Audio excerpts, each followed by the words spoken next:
doing what allows the things that need to be done to get done. And this conference is no different. It has been an extraordinary event that has had innumerable details and facets of it coming into being for your experience that will go only known by those who have had the wonderful challenge, as always in these things, to have the responsibility to bring it together. And for that, on behalf of all of those that have been a part of the conference, it's particularly my pleasure to thank Sherry Howe and Lagaya Figueras and their team, Corey Smith and Janet and Leslie and Sydney. They have been in the nature of what David remarked as those who continue to labor without being seen and oftentimes not recognized, but are the critical component to making this happen. So for them, thank you very much.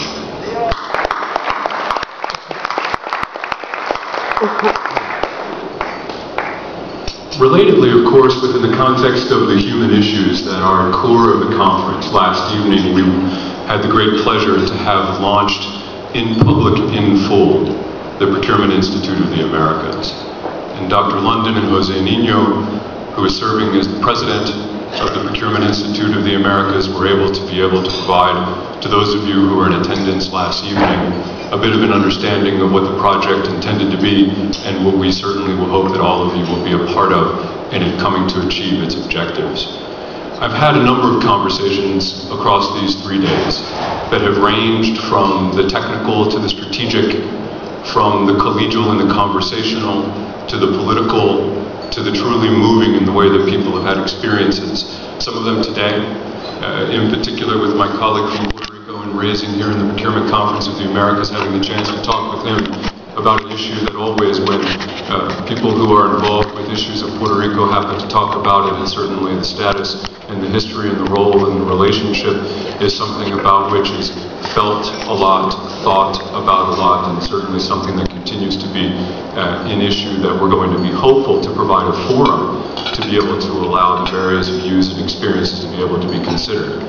The professors, as I've come to call them, Drs. Pryor and McHugh, and their focus on the passion requirement.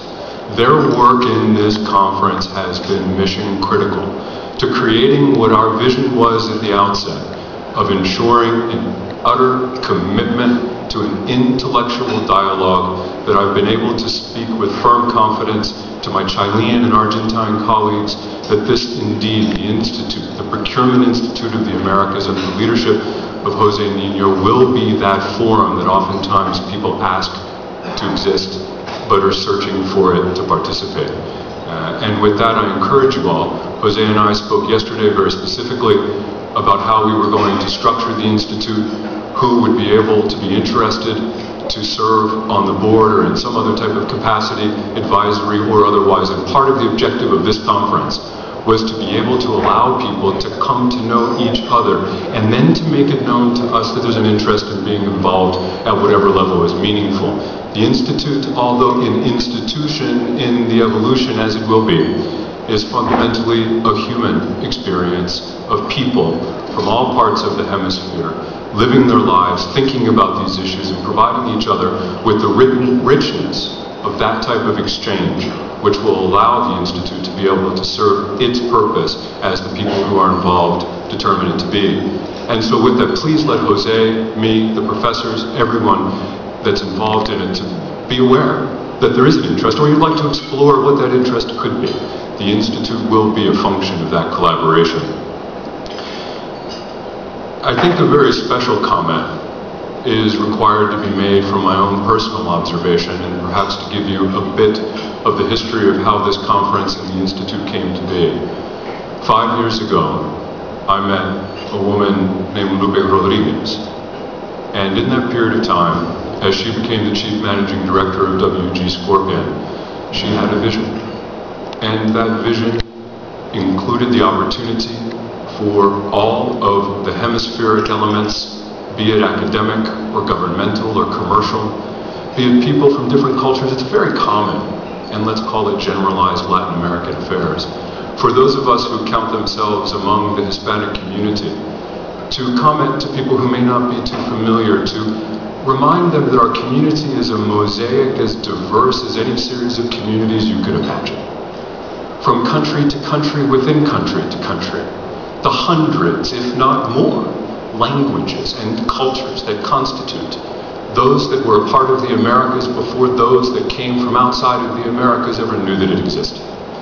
And that mosaic, that coming together, I'm typically reminded actually by conversation with my Mexican colleagues of the Mexican writer Vasconcelos, who wrote a very brief but poignant book, and I believe, if I recall correctly, he was actually Secretary of Education in his time, called La Raza Cósmica. And within the context of that, this vision that Lupe Rodriguez began to speak about became the dedication to the procurement arena, focused with full belief and commitment and passion towards good government and the bringing of the private sector value to the public good. This conference, this institute, is an outgrowth of those commitments, and for that I want to thank Lupe and congratulate her and congratulate all of you for being a part of it.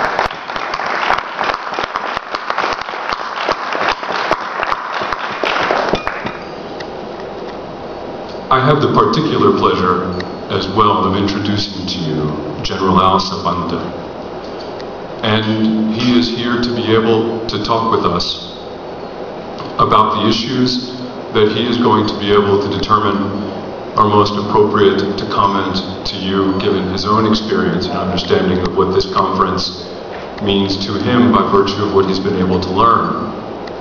given his own relationship with the experience. And I've learned a few things about General Zapanta that I'm able to share with you about how he, in his life,